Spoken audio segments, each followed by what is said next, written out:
Hi, this is Susan 11 Tarot, and this will probably be my last reading for the day. Okay, so I was just checking in to see what might be my next reading. And I thought I was done for today. Okay, but anyway, so now this came up. Okay.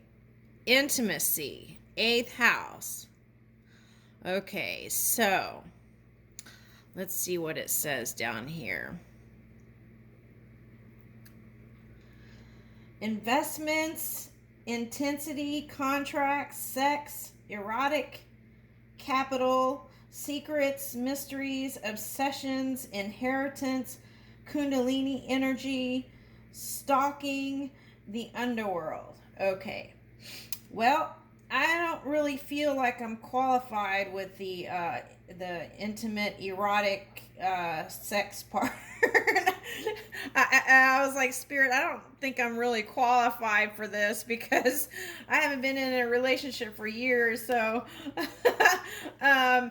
anyway, so let's just see what unfolds, okay? Okay, so. Right. Okay. So these are the things that also can be problem areas in relationships too. So it's good to get these things out in the front first. Okay.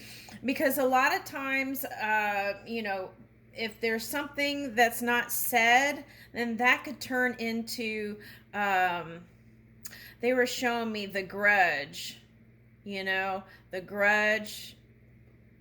Creepy. It could turn out creepy like that in a relationship. Okay, all right. So I think that was a horror. Yeah, that's a Japanese horror movie. I'm part Japanese, so that's probably why it went there. Okay. Anyway, okay. So 8th house intimacy. Okay, let me turn this so I could. All right. So let's put that there. Okay. Now, let's see. Okay. So they were suggesting, okay, when anytime there's like funky stuff going on, if you go back and remember your good times and go back to your old photo books, or even they suggested like, okay, getting one of those digital frames, that has like changing photographs of like the best memories that you could think of. Having those around the house are nice too.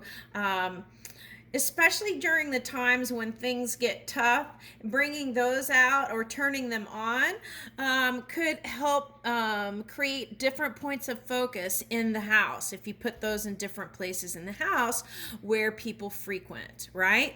Okay, so that was the suggestion. Okay, that was one suggestion. Now, and that could even be done at work, okay? Or if you work at home, also putting that in your workspace, okay? Nice points of focus. Okay. Now, these are some of the things that cause relationship problems, okay? The basic things. Home maintenance, okay, is what Spirit said. Okay. And any kind of teacher communication, okay, deciding on which parent was going to talk to the teacher or go do this, or what is that, PTA and stuff like that. Okay, so that became a source also for things. So the suggestion is to get the suggestion is fair play. Okay, balance those things out ahead of time. Okay, and that way you can shore up the energy before you even get there, right? Okay, all right. So teacher situations like report cards and things like that. Okay, all right. Now, here we go. That goes into school forms. Okay, and okay. Now, the other problem that people had in the past was things having to do with money, like home purchases, rentals, mortgage, and insurance. Okay, now, all right, so those are the kind of things, if you're going to get married, you probably should talk about those ahead of time. And what was that? Hold on a minute. Okay, so there is this thing that you can Google. It's like they have several 50 to 100 questions on things you should ask before marriage. Okay, but you don't even, okay, so you can even use that just for long-term relationships too. So you know who you're living with, and well, kind of. Well, how is that working? Because the energy changes all day. Hold on a second.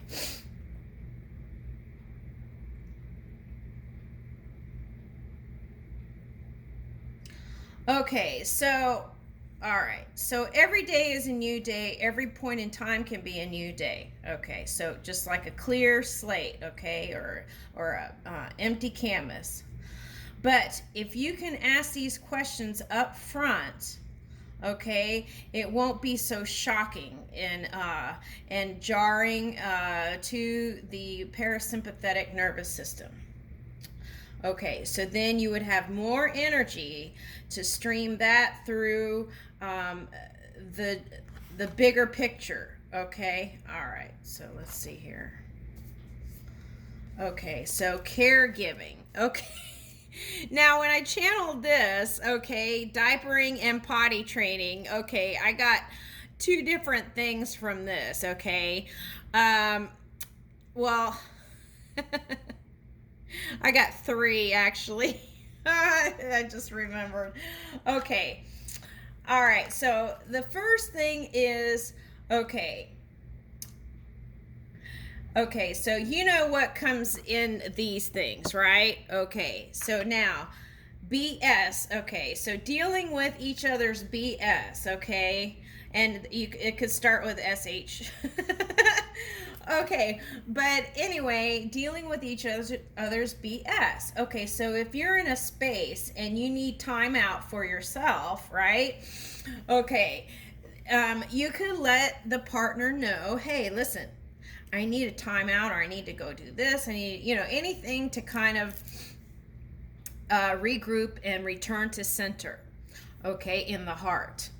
Okay, now, what was the other thing? Okay, so if you do have diaper children, okay, now the dilemma was this. Okay, so you have an emperor type husband, right?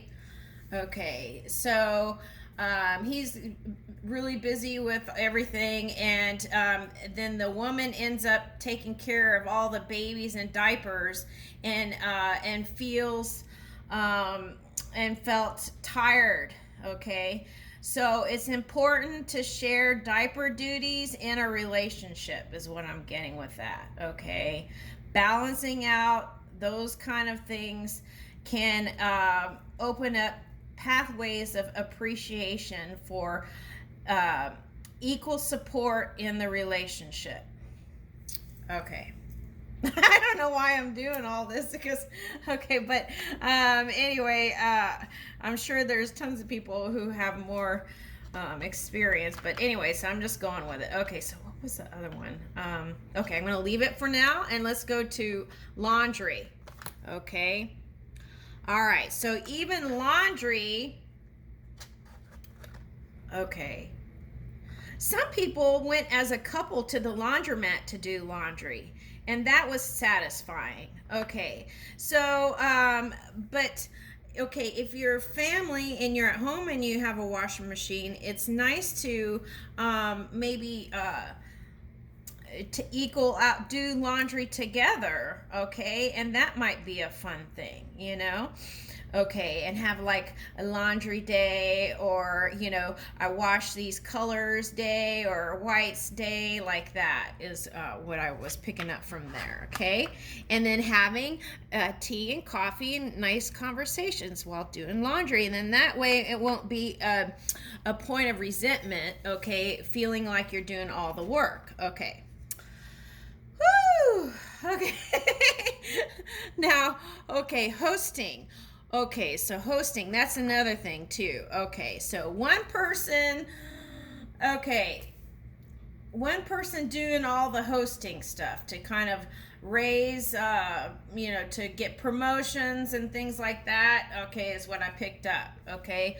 One person ending up having to do all the cleaning and stuff like that, okay? Going crazy trying to cook the most impressive dish and stuff like that, Okay, so my advice to that is you could always cater. Okay, and if you can't cater, then now they have those, you know, you can buy those fruits and vegetables that are already cut up now, and that's another suggestion. Okay, um, okay, doing deviled eggs are pretty simple, and you can even buy those now already made for a pretty low cost. Okay, so, all right, what else with that? Hold on.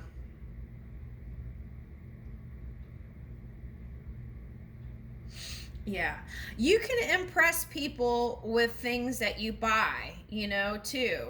You just the presentation is everything. Okay, because after a few cocktails, they may not taste it anyway. That is what I just picked up. Oh my goodness. Okay. Okay, values and good deeds. Okay.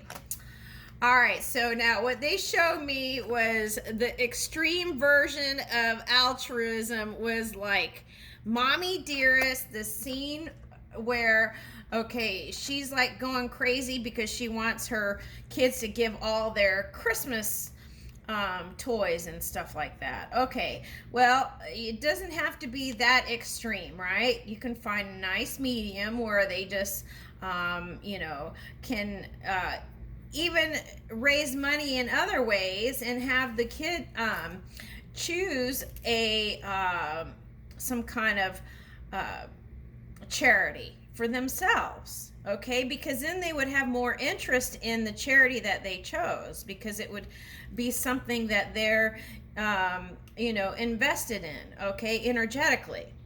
Okay, so there's that. Okay, there's one more here. Okay.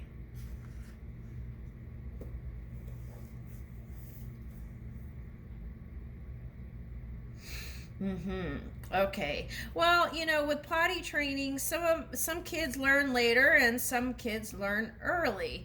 So just okay. So in those instances, feeling anxiety about that. Okay, children. Okay, we're all energy, and children can pick up on that.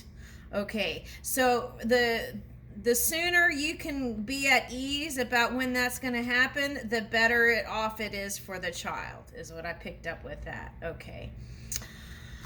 Whew. All right, so those are all the kind of things. Oh, yeah. And this came up.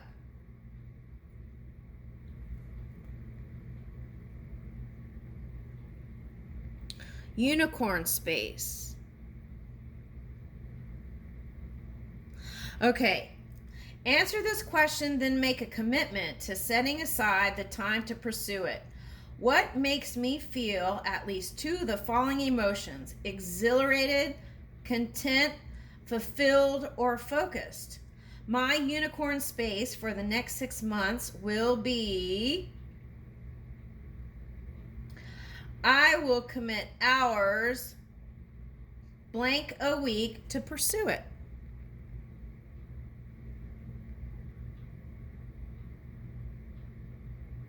Okay, now that came out in the unicorn reading. Okay, and it came out again in this reading, so that must be important. Okay, now, all right, so I'm going to turn to a page.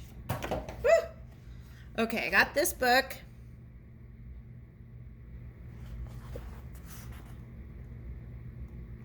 Grateful Arising. I'm going to read that, okay? Gratefulness practice. Pause when you first wake in the morning and rest for a few moments on the edge of your bed.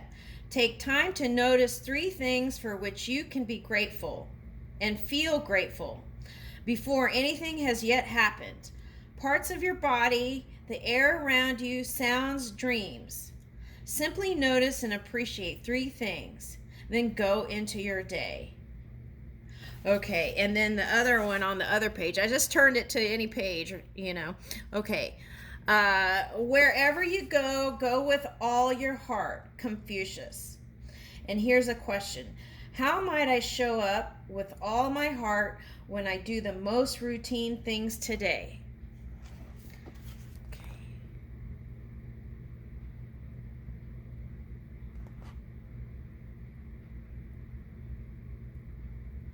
Okay, so this has been the 8th house intimacy reading.